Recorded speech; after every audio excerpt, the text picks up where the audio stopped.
Problem వస్తుంది. Okay, Jagtial నుంచి గంగాధర్ గారు కాలర్ సిద్ధంగా ఉన్నారు. గంగాధర్ గారు నమస్కారం సార్. నమస్కారం, చెప్పండి.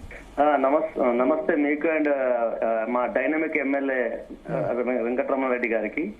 సార్, నేను అబ్జర్వ్ చేసింది ఏంటంటే ఎమ్మెల్యే గారు మీరు చాలా విఘ్నతతో మాట్లాడుతున్నారు. యాక్చువల్గా సమాజం పట్ల మీకు ఒక మంచి అవగాహన, ఇప్పుడున్న సమాజంలో ఏం జరుగుతుంది, వాస్తవాలు ఏంటిదనేది మీరు చాలా చక్కగా వివరించారు. మీకు ఎమ్మెల్యేగా కాకుండా ఒక సామాజికవేత్తగా మిమ్మల్ని ఈ డిబేట్ లో చూడడం జరుగుతుంది సార్. మీరు చెప్పిన రెండు విషయాలు చాలా గొప్పగా ఉన్నాయి. నంబర్ 1, ఒకటి, ఈ దేశంలో ప్రతి ఒక్కరికి విద్య వైద్యం అవసరం సార్. విద్యా వైద్యం ఇచ్చిన రోజున ఫ్రీబీస్ అవసరం లేదు. కానీ ఇక్కడ ఒక నా ప్రశ్న మీకు తర్వాత జర్నలిస్ట్ గారికి నేను చెప్పేది ఏంటంటే, అసలు ఈ విద్యా వైద్యము ఫ్రీగా కాకుండా చూసేదే రాజకీయ నాయకులు, ముఖ్యంగా రాజకీయంలో చాలా ఆర్థికంగా ఉన్నత స్థితిలో ఉన్నవాళ్ళు. మీరు చూడండి, పెద్ద పెద్ద వైద్య కళాశాలలు, ప్రైవేట్ వైద్య కళాశాలలు ఎవరి ఉన్నాయి సార్? రాజకీయ నాయకులే ఉన్నాయి. పెద్ద పెద్ద ఇంజనీరింగ్ కాలేజీలు ఎవరే ఉన్నాయి? రాజకీయ నాయకులే ఉన్నాయి. కాబట్టి వాళ్ళ బ్రెడ్ అండ్ వాళ్ళకు రాజకీయంలో డబ్బు సామాన్యుల దగ్గర సంపాదించాల్సిన అవసరం లేదు.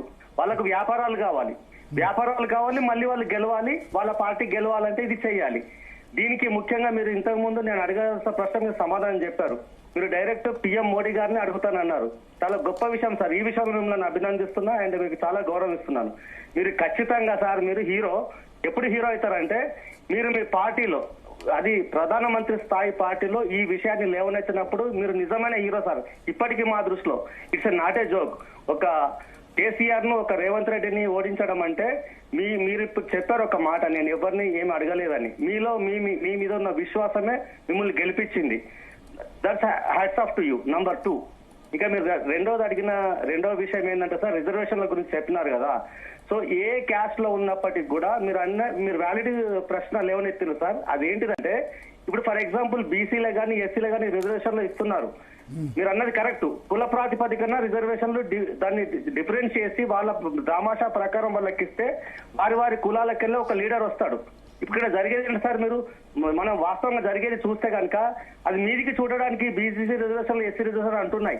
మీరు ఎస్సీ రిజర్వేషన్ లో చెప్తాను, ఎప్పటికైనా గదే వివేక్ ఉంటాడు, ఎప్పటికైనా గదే కడియం శ్రీహర్ ఉంటాడు, ఎప్పటికైనా గదే రాజయ్య ఉంటారు. ఎందుకు ఉంటారంటే వాళ్ళకు డబ్బు ఉంది. మిగతా ఎస్సీలు లేరా, స్కాలర్స్ లేరా, పిహెచ్డీలు లేరా?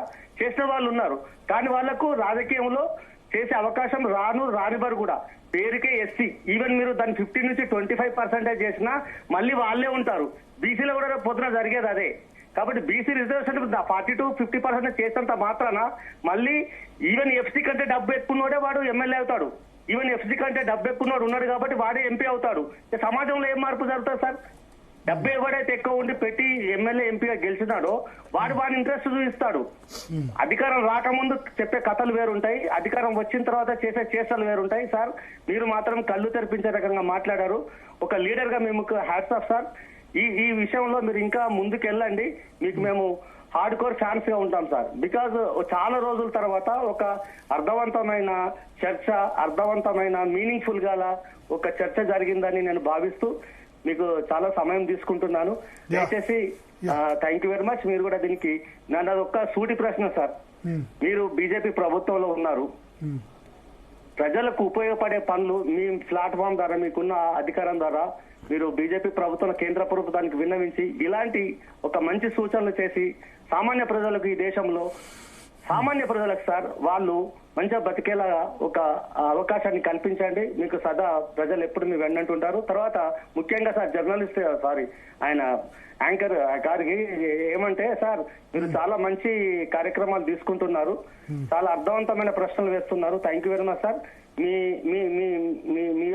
మీకు మేము ఫ్యాన్స్ అయిపోతున్నాం. తప్పకుండా సార్ మీరు దీన్ని ముందరికి తీసుకెళ్ళండి. చెప్పండి సార్ ప్రజలకి. ప్రజలు ఎప్పుడు కూడా నమ్ముతారు సార్. ఈ ఫ్రీబీస్ కథలు ఇవన్నీ వేరు, ఈ రిజర్వేషన్లు ఇవి చేస్తున్నారు. ఓకే, ఇంతకుముందు చెప్పినట్టుగా తప్పకుండా సార్ అసలైన బ్యాక్వర్డ్ పీపుల్ కి, నిజమైన బ్యాక్వర్డ్ పీపుల్ కి అందేలా చూడాలని కోరుకుంటున్నాను. సో ఫ్రీబీస్ గురించి మాట్లాడారు.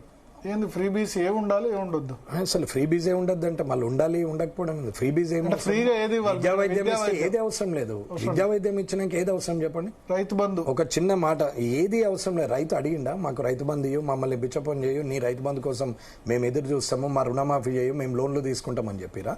అంతకుముందు వ్యవసాయం నడవలేదా? రైతు బంధు కన్నా ముందు వ్యవసాయం నడవలేదా? ఫ్రీ కరెంట్ కూడా ఎప్పుడు ఇచ్చారు?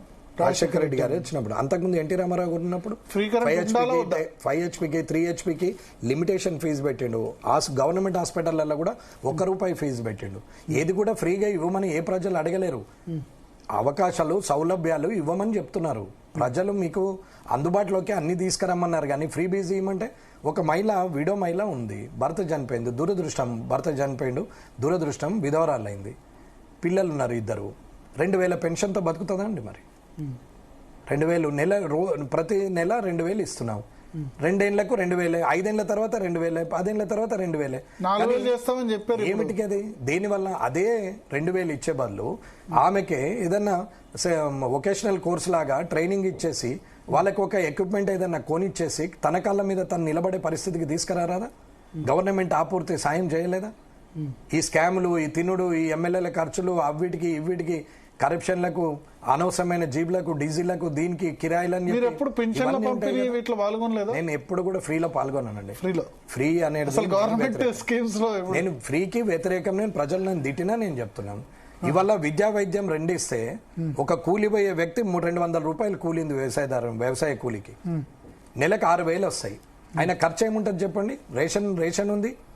సో మీ నియోజకవర్గంలో ఉచిత బస్సు, కళ్యాణ్ లక్ష్మి, షాదీ ముబారక్ వీటిలో ఏట్లో పాల్గొనలేదు? అవునండి. 10 తులాల మెడలో 10 తులాల బంగారం వేసుకొని ఉచిత బస్సు పోతే దేని కొరకండి అది? ఇలా నెలకు ₹1,00,000 జీతం ఉన్నటువంటి వ్యక్తి, మా అక్క చెల్లె బస్ ఎక్కిపోతే ఏమిటికండి అది? ఎవరికి ఉపయోగపడాలి? అసలు ఏ స్కీమ్ ఎవరికి ఉపయోగపడాలి? మీనింగ్ లెస్ కాకపోతే ఏంది? మేము దీని మీద చాలా విస్తృతంగా అభిప్రాయం తీసుకుంటాం. మీరు మాకు పర్ఫెక్ట్ సూటబుల్ క్యాండిడేట్ అని అనిపించారు ఫ్రీ బీజ్ సంబంధించి. సో ఇప్పుడు ఉన్నవి అన్ని రద్దు చేయాలి. అసలు ఫ్రీ బీజ్ అవసరం లేదు. కళ్యాణ్ లక్ష్మి, షాదీ ముబారక్ ఏది అవసరం లేదు. మీరు విద్యా వైద్యం ఇవ్వండి, ఎవరిది వాళ్ళే చేసుకుంటారని. విద్యా వైద్యం ఇవ్వండి, సరిపోతుంది. ఇవాళ రేపట్లో ఏమైంది? మీ అబ్బాయి ఎక్కడ చదువుతున్నాడు? హార్స్ పవర్ కింద లిమిట్ పెట్టాలి. ఫ్రీ కరెంట్ ఎట్లా? ఫ్రీ కరెంట్ కూడా రైతులేమన్నా ఫ్రీ కరెంట్ ఇవ్వండి మాకు 24 గంటలు అని చెప్పారు. 24 గంటలు ఫ్రీ ఇస్తే వాడుకుంటుంది ఎంత? అసలు రైతులకు ఇచ్చిన కరెంట్ ఎంత? ఇండస్ట్రియలిస్ట్ కి వస్తున్న కరెంట్ ఎంత? ఇప్పుడు ఈ హైరేజ్లలో ఉన్న కరెంట్ ఎంత? ఒకసారి ఆలోచించండి. 4 ట్యూబులు 4 ఏసీలు నడిచే ఇల్లుకు గ్రామాల్లో 15 ఇండ్లు నడుస్తాయి. దాన్ని ఫ్రీ అనడం ఎందుకు? నేను అనేది ఏంటంటే ఫ్రీ అలవాటు చేయొద్దు. మనిషి అవకాశాన్ని ఎదురు చూసి ఆధారపడే ఆలోచన వస్తుంది తప్ప కష్టపడే ఆలోచన రాదు. కష్టపడడానికి అవకాశం ఇచ్చి ఒక సింగిల్ విండో ఓపెన్ చేయి, ఒకటే డోర్ నుంచి అన్ని చేయండి. ఒక చదువుకున్న అబ్బాయి నేను వ్యాపారం చేస్తా అనుకుంటే ఒక చిన్న టీ కొట్టు పెట్టుకుందామంటే తిరగాలి. ఫ్రీ బీస్ అన్ని వద్దంటే కామారెడ్డి కాన్స్టిట్యున్సీలో ఇప్పుడు ఫ్రీ బీ పొందుతున్న వాళ్ళందరూ మిమ్మల్ని వ్యతిరేకించారు. నేను ఎలక్షన్ స్పీచ్ లో నాకు ఓటు వేసే ముందే ఫ్రీ బీజ్ లకు వ్యతిరేకం అని చెప్పిన. నేను డైరెక్ట్ ఓపెన్ నా ఫేస్బుక్ చూస్తే మీకు అన్ని అర్థమవుతుంది. నేను ఓపెన్ గా మాట్లాడినా, డైరెక్ట్ నేను చెప్పిన నాకే అవకాశం ఉంటే అన్ని రద్దు చేస్తానని చెప్పారు. అయినా ప్రజలు నాకు అవకాశం ఉంటే అని లేదు. నేను ఎమ్మెల్యేగా చేయగలిగింది నా సొంత నిధులతో ఏదైనా చేస్తాను తప్ప నేను ప్రభుత్వం నుంచి అద్దేస్తా ఇద్దేస్తా, నేను ఇది చేస్తా, రేపు పొద్దున్న ఫ్లైఓవర్ వేస్తా, రైల్వే బ్రిడ్జ్ కడతా నేను చెప్పి ఎక్కడ వాగ్దానాలు ఏ ఒక్కటి ఇవ్వలేదు. నేను ఇచ్చిన వాగ్దానం వల్ల విద్యా వైద్యం ఫ్రీగా నేను నా సొంత డబ్బులతోని నేను ఏర్పాటు చేస్తా, రైతుకు కల్లాలు ఏర్పాటు చేస్తా అని చెప్పినా నేను చేస్తా కూడా ఖచ్చితంగా. కానీ మరి ఇప్పుడు గెలిచిన తర్వాత హ్యాపీగా ఉన్నారా కామారెడ్డి?